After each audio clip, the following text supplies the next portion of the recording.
Welcome to the Phys and Phys Ed podcast. I'm Justin O'Brien, Supervisor of Physical Education for Baltimore County. Today's episode is Bigger, Faster, Stronger. Baltimore County has had a good relationship with BFS for many years now, and I recently sat down with John Rowbotham to talk about not only that relationship, but also get his ideas and expertise in the area of fitness. So here we go. Here's the interview with John Rowbotham from BFS. Welcome, everybody. Our guest today is John Rowbotham. He is president, I believe, correct? Is that your official title, president? Correct. Of Bigger, Faster, Stronger, and many of you know him and have seen him at Professional Study Day, and he's been a big part of Baltimore County. So you're making history today, John. You're our first guest on our podcast. So I don't know if it's good or bad history yet. Time will tell, but you're making history today. So thank you so much for joining us. We're happy to have you. And you want to just start off and just kind of give a background of what Bigger, Faster, Stronger is, what their mission is, how it came about. I know I've been at your trainings and you talk a little bit about that. So you want to go through that for everyone so they know the history of BFS? Of course. Well, first, it's an honor to be on and get a chance to connect with Baltimore County teachers anytime I get a chance. It's a huge honor, so I'm excited to be involved, and I'm happy to help any way I can. The quick, I guess, background of BFS. Originally, back in the 70s, there were 3 phys ed teachers who were all in a position where they thought, gosh, there's got to be a better way to help kids and, help them train in a safer environment, number one, and then also train in a way that we can show them progress and get them excited about training and keep them motivated throughout their high school experience and then later on in life, because I think we all know the challenges of staying motivated as you get out there and get into physical activity. That's really the biggest thing, is keeping yourself motivated. So they put their heads together and came up with the BFS program with information from all sorts of professional sports teams and athletes in track and field and kind of all over the world. They worked with athletes and people in all sorts of kind of different endeavors and created this program. And ultimately the goal is to help both the educator, the teacher or coach or professional in a gym, whatever setting, give a very safe and effective program that progresses people from wherever they start to the best of their ability to reach their maximal potential. And then from the student perspective, give them a fun, engaging, positive experience in the world of fitness, because sometimes the weight room can be intimidating, and we try to simplify it down so there's always a simple starting point for a beginner, and then you can also take somebody who's more advanced and continue to progress them as well. So we try and cover that whole space of really giving people a great experience in the world of fitness. Yeah, and I know from our standpoint, it's great to hear that it's phys ed based. It's not some company trying to come in and, change things, and it's really what we're doing every day in Baltimore County that started it, and it's just an offshoot of that.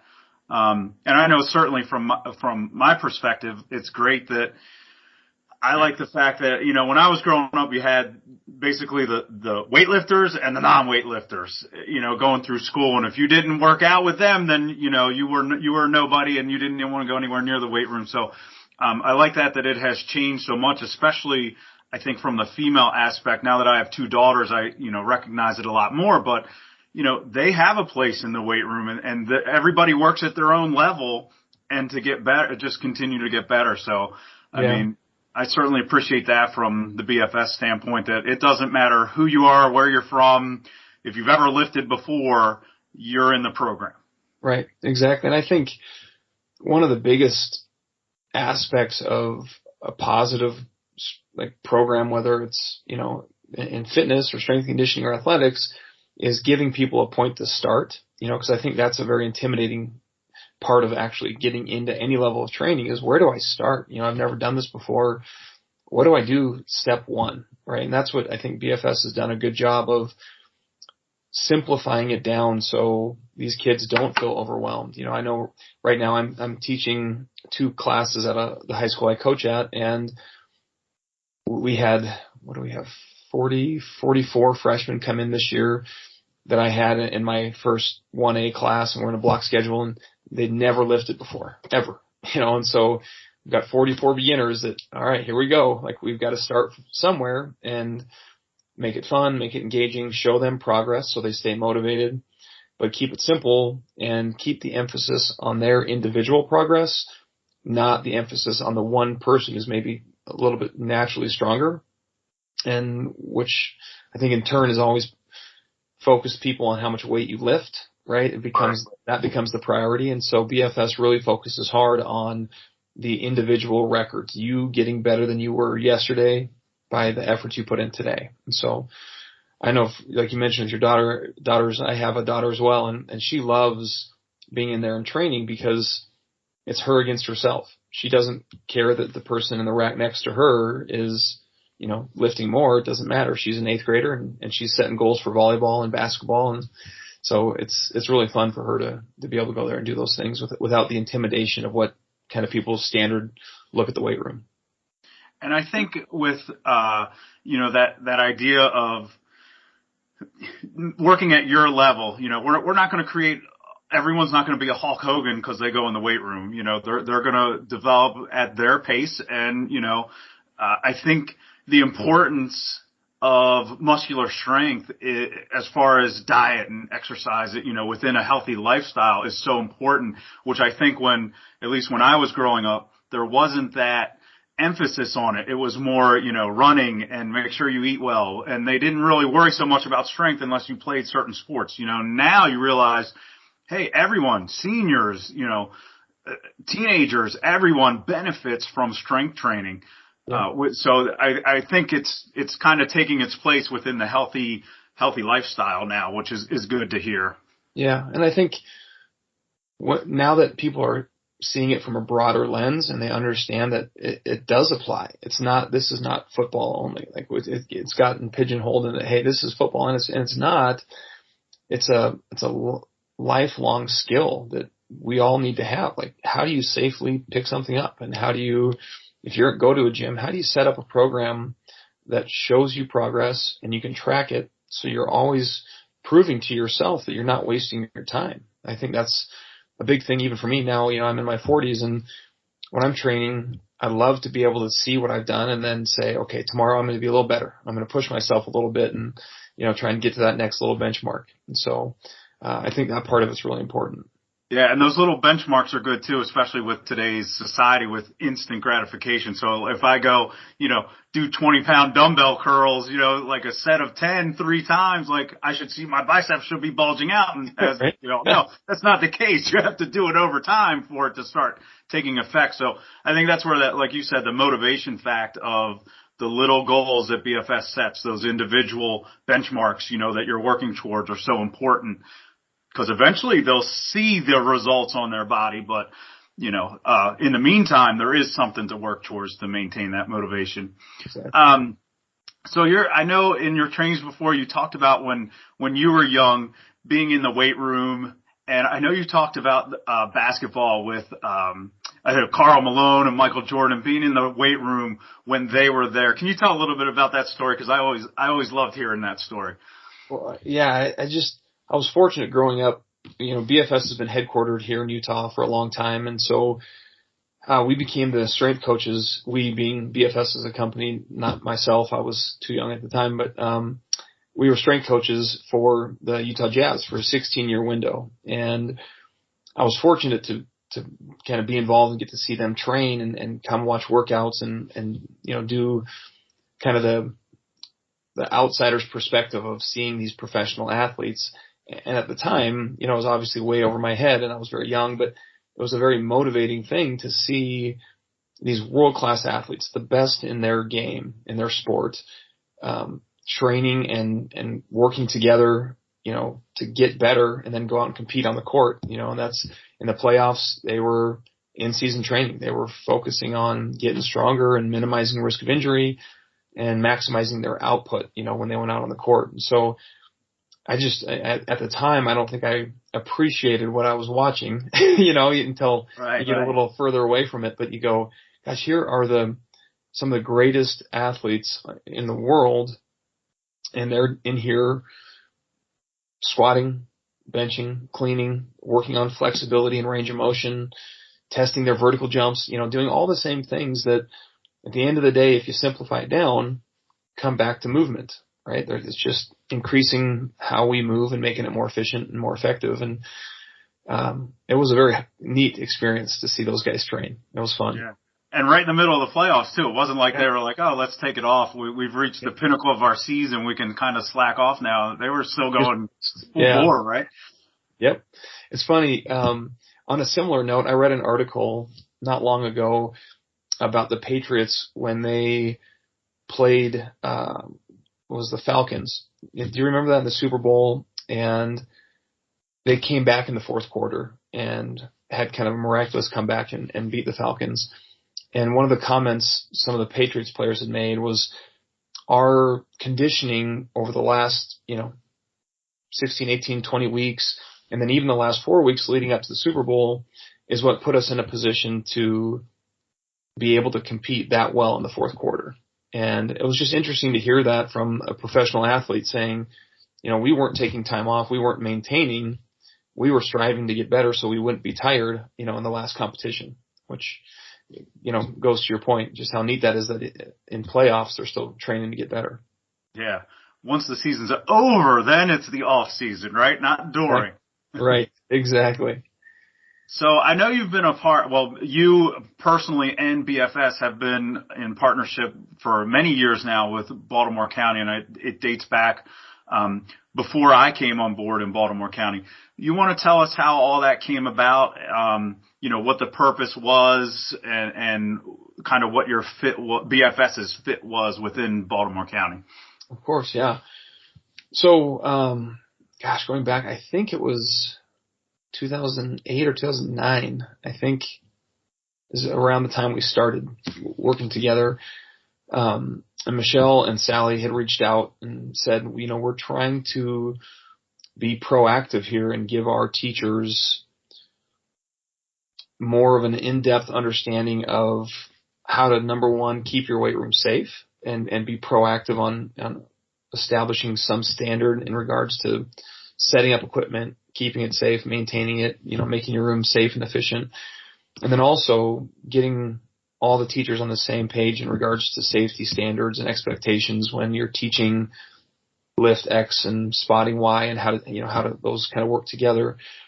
And so we came out, we did a training with, I think, maybe 30 teachers the first time. And then that kind of rolled itself into looking into each weight room individually and really giving an in-depth assessment of each room and, what the pros and cons were, what needed to change to make the room safer and more efficient. And so we spent, I think, 2 years it took us, because I'd come out for, a couple days and we'd hit 3 or 4 schools.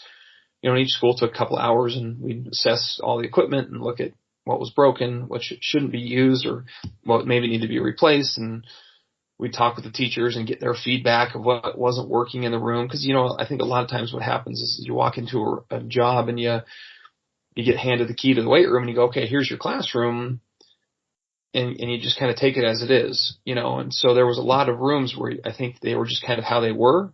And so we were able to look at them and say, gosh, you don't need anything new, but what if we were to rearrange it and give you a little better traffic pattern, give you more room for spotting, make it easier for the kids to change the weight, all those different things that you look at when it comes to keeping a room safe. And we ended up going through every school and really working with the teachers hands-on to get their feedback and try and create the safest weight rooms possible. And it was really, really fun. I really enjoyed that process. It was great.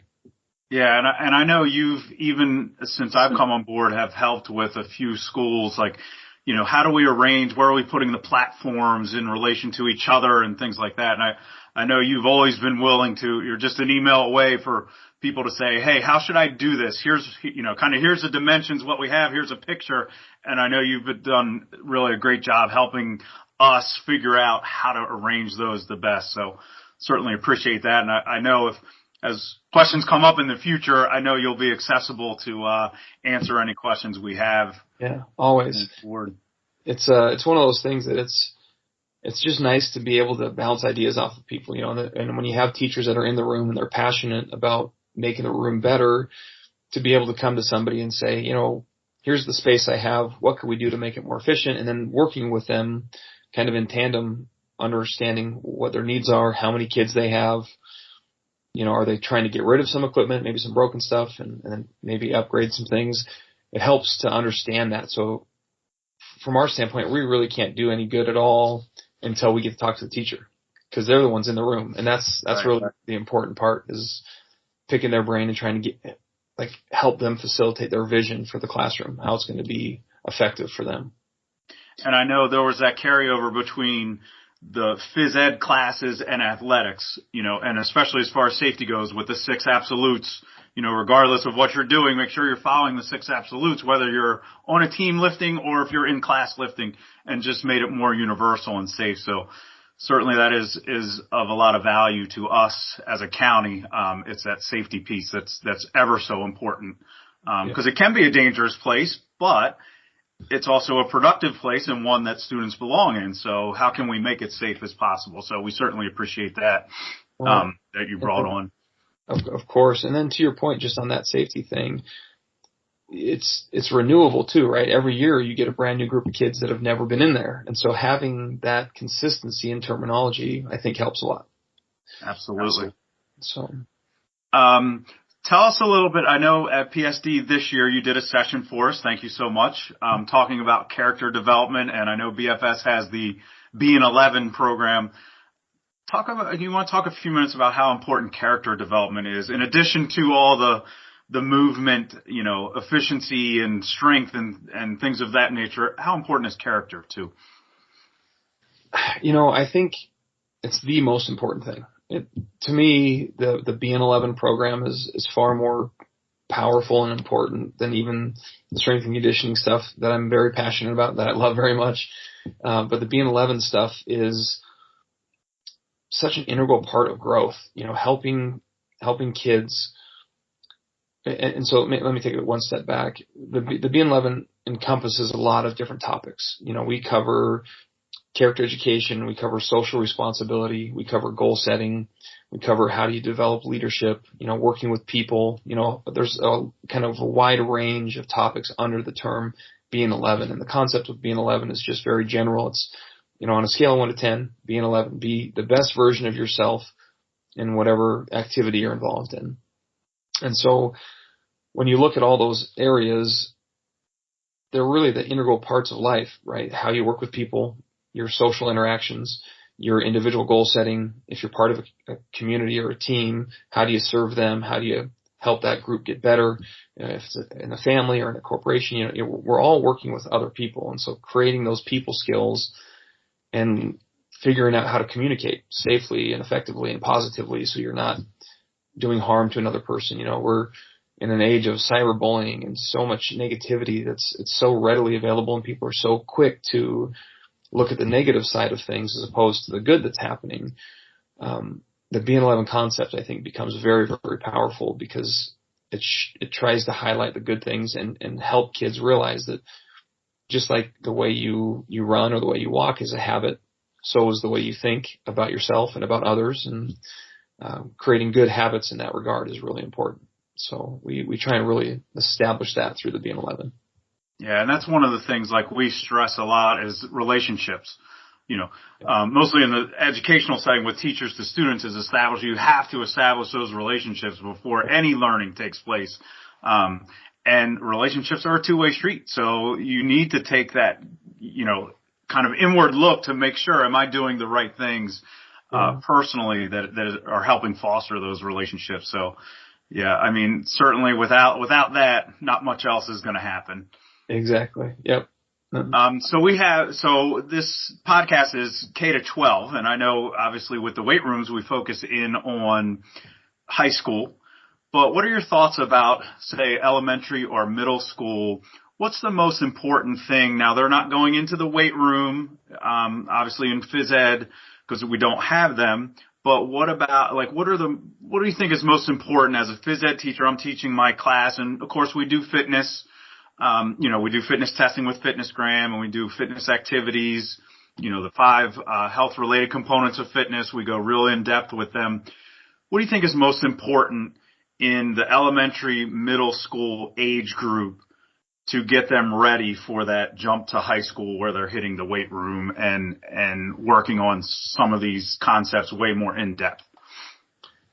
I think if you look at it from a progressive standpoint, it's really, really important to build good habits, because at the young age, every single kid goes out and they run, but very few kids are taught how to run properly. I mean, just for you, how old were you when somebody taught you the actual proper running mechanics? Good question. I have absolutely no idea. So Right? young, I don't even remember, I guess. I don't know.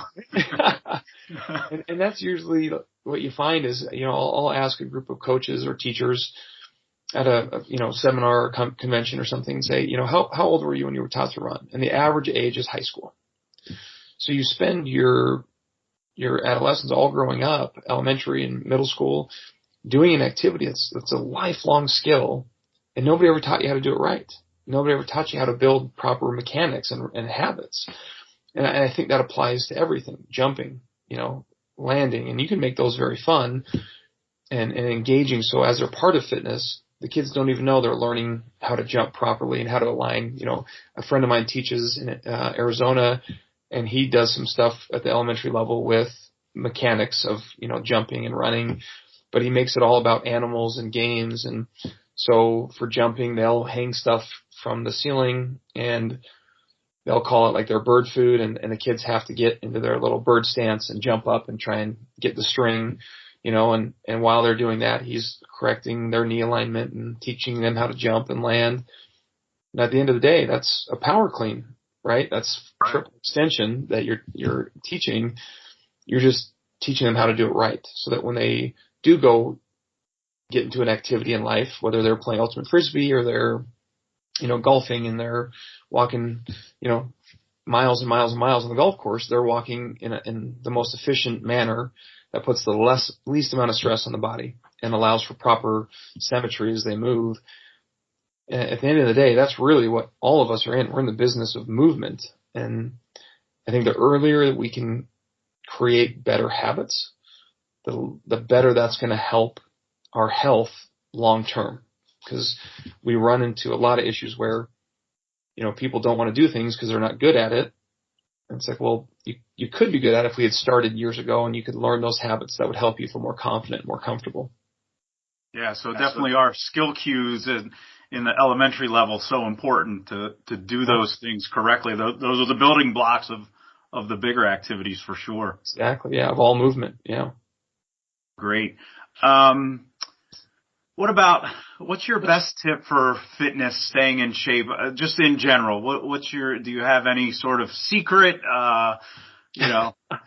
don't give away the company, treasure, but, what do you think if someone says, hey, what do I need to do to get into shape? What's your suggestion for that? Well, I think the first thing it starts with is your why. Like, why are you doing it? Like, what's your reasoning and what's your motivation? What's your focus?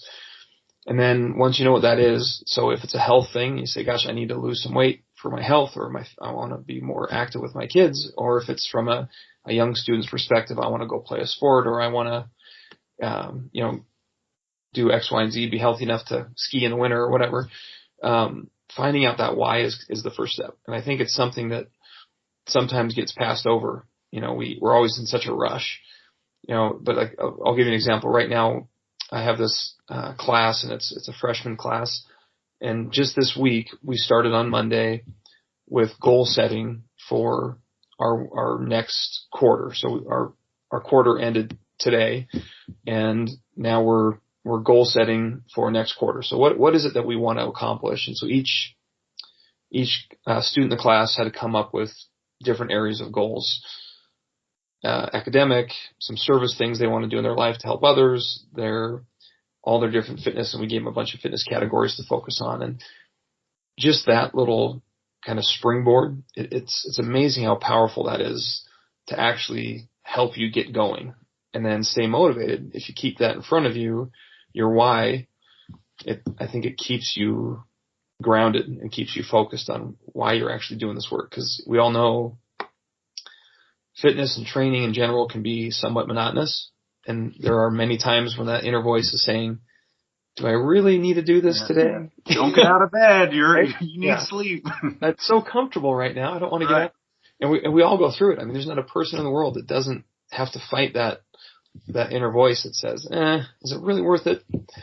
But having that purpose, I think, is the thing that says, yeah, it is worth it. I'm doing this for something that's important to me. So it's worth it. Yeah, and like you mentioned it too, like having a variety that it doesn't become monotonous. It doesn't mean you have to be in the weight room 7 days a week. Oh yeah. There's other ways of getting exercise that are still going to work your body, and your muscles in a different way, which is good because you need that variance. So I think that helped with motivation too. Most definitely. I mean, variety is the spice of life, right? We need change. And if we're always just doing the same thing, you get in a rut, you don't see any growth, the body doesn't get any better. Yeah. So from just a straight like training perspective, change is awesome. Like for example, we'll do stuff with this freshman class that are learning how to train. Kind of they're at the beginning stage of this, and they think they're in a weight training class, and they are. I mean, that's the title of the class, but it's bigger than that. We're trying to give them exposure to everything. And so we'll do a yoga day, we'll do a Pilates day, we'll do a full range of motion day where they're learning all different types of, flexibility and range of motion activities. And we'll have combination days where we've got a little bit of strength, a little bit of cardio, plyometrics. And it's important to give them that variety. I know when, I worked at Maryland back in the day, University of Maryland, and it was right around the time when they won the national championship. And they did, I don't remember what it was. It was some kind of like jazzercise class or something that they would do in like before practice. And, at first everyone kind of laughed at it, but then it's like, this makes total sense because, they're developing those movements, and obviously it helped because eventually they won the national championship doing that. But it was good to see that there was a balance of, hey, we're not just doing basketball and weight room every day. Like we're doing something totally different. Yep. To give that balance, make everything well rounded. And I certainly think it helped them on the court. And they talked to the players after after doing this for so long. And that's what they said. I feel like I'm quicker and I'm able to change directions a lot easier than I was before. And it's probably because of this little, what I don't remember. I think it was jazzercise or something like that. That little activity that they were doing before practice a couple days a week. So it can make a big difference. It does. It makes a huge difference. Yeah. That's really neat. That's a great story. Well, John, I certainly appreciate you joining us today. Again, you're a history maker. Thank you for everything that you've done leading up to this. And I know, we'll continue to, interact with BFS and continue our partnership with BCPS and BFS. And, I know our teachers certainly appreciate you. When you come, you've been to many PSDs over the years, either in person or virtually of late. And I know they appreciate your knowledge and are certainly excited to come to your sessions and share your expertise and get questions answered. And I know you're always willing to do that, to answer any questions that they have. And, we certainly appreciate that. So couldn't have a better first guest in my eyes for our podcast here. Yeah, so I appreciate that. I appreciate that. And honestly, it's my favorite place to come. I travel all over, and my happiest and most excited I get is when I'm coming to Maryland and working with BCPS, because it's just so neat to be surrounded by such great teachers, people that care so much. Like every time I'm there, I'm picking stuff up too that I'm using. So it's a give and take. I'm trying to help, but man, I'm learning a ton as well, which just is so appreciated because there's so many passionate teachers, in BCPS that care so much about their kids, and it really helps for me to learn from them too and pick up, things that I can take back and use with the kids that I'm working with. So it's a great relationship, and I'm honored to be part of it. So thank you. Yeah, that's great to hear. And going back to what you said with the character and being an 11, like you're a 15 in our book because, just that calmness you have and that willingness to share. And we certainly learn from you. And I'm glad to hear that we can give it in return a little bit here and there. So for years, there's so many things I've used that I've learned from teachers in BCPS that I'm still using to this day. So it's a great honor. I love it. And I think that's kind of the culture as far as phys ed. We're, especially in the state of Maryland. I don't know how it is outside of Maryland, but I know in the state of Maryland, there's that sense of we're all in it together. So even though, especially obviously within county, we're all in it together, so we'll help each other. But I know from a state standpoint, if there's an issue, like if you have something and you reach out to another county, they'll help. We'll answer each other's questions, and it's not that like we're all in it together. We're all in it for students to improve their lives is basically what it boils down to. And if that means we're sharing information with you or ideas or activities and it's going to help you like it helped my students, then we're all for it. Yes. And that's what I love. Yeah. I'm certainly glad to hear that that's happening, on a even bigger scale in your case when you come to Baltimore and hang out for a few days. Oh, I absolutely love it. It's my favorite place to come. So thank you, Justin. This has been great. It's been a real honor. All right. Well, great. Thank you, John. Hopefully we'll see you in person in Baltimore here in the near future. And thank you again for all your work with us and the partnership with BFS. We appreciate it so much. Thanks, Justin. That wraps up my interview with John and also this episode of our podcast. Thank you all for tuning in and listening, and we look forward to our next episode, which will be coming soon. Until then, keep moving, have fun, and we'll see you again real soon.